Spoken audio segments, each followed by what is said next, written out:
Conservation of momentum is the idea that when we have momentum before an activity and the momentum after an activity, they are both going to be the same. So in all situations, momentum is going to be the same.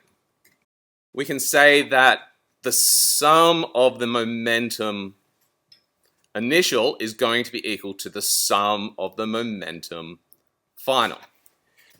This means that if we have multiple objects moving initially, so for example, we could have two objects moving, we could have m1 u1 plus m2 u2, they could then combine in a collision, in which case their masses is going to be combined, so their masses are going to add together.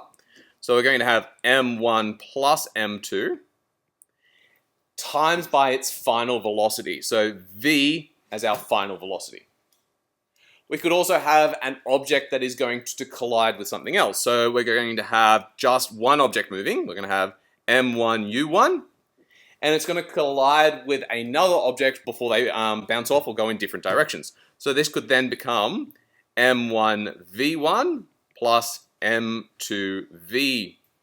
So initial momentum is going to then be equal to our final momentum. We can also change how much things are going to move depending on their masses and the initial amounts of impulse or forces in the system. So let's see what this actually looks like. Two little trolleys that are sitting on the floor. They are roughly the same mass, and inside both of them there is a piston on a spring that sits inside of this. So when I hit this little red button, that little spring is going to come out, and that is going to cause the trolleys to move apart.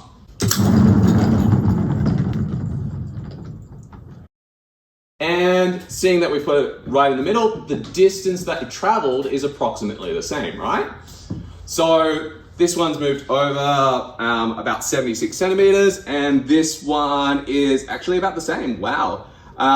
77 centimeters. So there is a slight variation in their masses, but it's actually fairly close.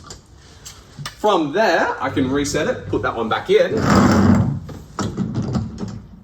put them together, but now I'm going to increase the mass of one of these by putting on, let's say, 2 kilos.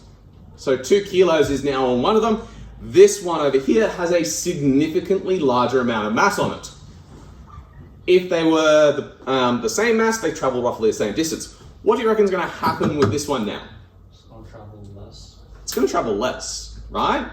We have the same amount of momentum applied to both, but this one over here now has a larger mass on it, so therefore it's going to travel less distance because even though it has the same momentum, its velocity is going to be lower because its mass is higher. So we should see that happen if I go in and go, and that one's gone roughly about the same distance, but over here, this one has traveled significantly less. Resetting that.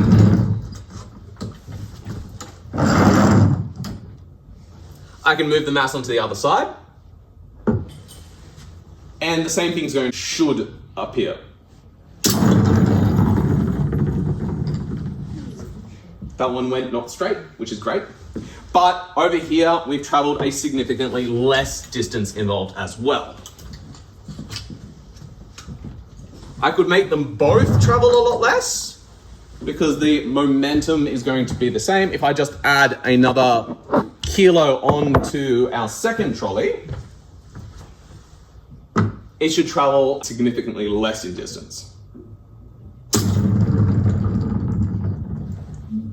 But because this one is lighter than this one over here, it has traveled a longer distance away from our center point here.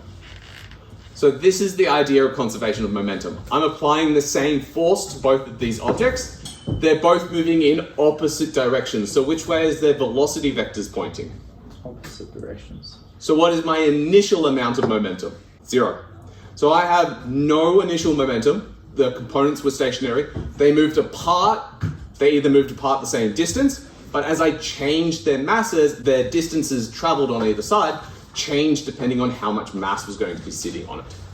That's our idea of conservation of momentum.